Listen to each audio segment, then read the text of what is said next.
السلام علیکم ورحمۃ اللہ وبرکاتہ۔ بسم اللہ الرحمن الرحیم۔ اللہ کے نام سے شروع کرتے ہیں جو بڑا مہربان اور نہایت رحم کرنے والا ہے۔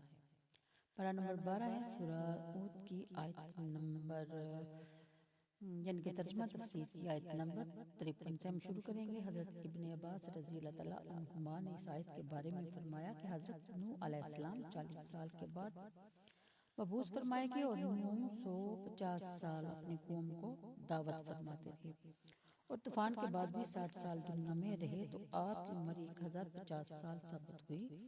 اس کے علاوہ عمر مبارک کے متعلق اور بھی کئی قول ہیں۔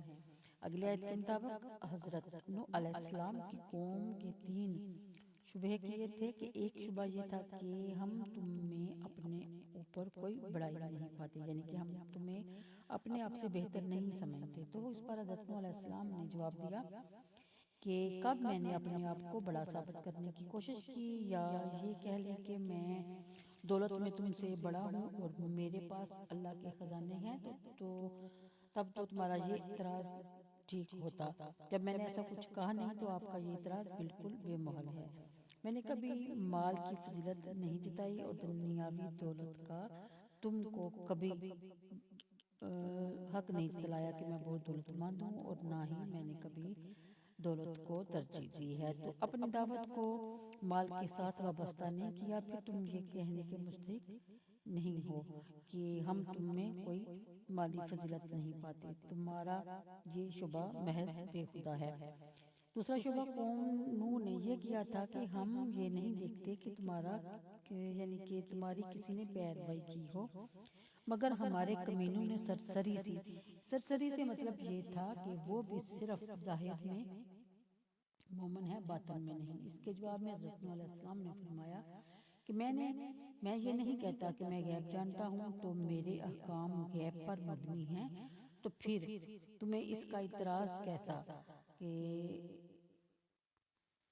لا عالم الغیب فرمانے میں قوم پر ایک لطیف تعریض ہے۔ یہ بھی ہے کہ کسی کے باطن پر حکم کرنا اس کا کام ہے جو غیب کا علم رکھتا ہوں۔ میں نے تو اس کا دعویٰ کبھی نہیں کیا، باوجود اس کے کہ میں نبی ہوں۔ تم کس طرح کہتے ہو کہ وہ دل سے ایمان نہیں لائے؟ تیسرا شبہ اس قوم کا یہ تھا کہ ہم تمہیں اپنے جیسا ہی آدمی دیکھتے ہیں۔ اس کے جواب میں حضرت نوح علیہ السلام نے فرمایا کہ میں نے تم سے کب کہا کہ میں فرشتہ ہوں؟ میں نے اپنی دعوت کو اپنا فرشتہ ہونے پر موقوف نہیں کیا تھا، تو تمہیں یہ اعتراض کرنے کا موقع کیوں ملا؟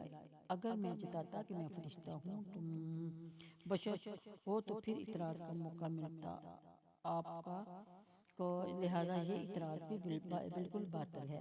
اگلی آیت میں یعنی ان کی شفاعت اور دفع عذاب کی دعا نہ کرنا، کیونکہ اس کا غرق ہونا ان کے مقدر میں لکھا جا چکا تھا۔ اگلی حدیث میں کہ حضرت نوح علیہ السلام نے بحکم الہی سال کے درخت بوئے، یعنی کہ 20 سال میں یہ درخت تیار ہوئے، اور اس عرصہ میں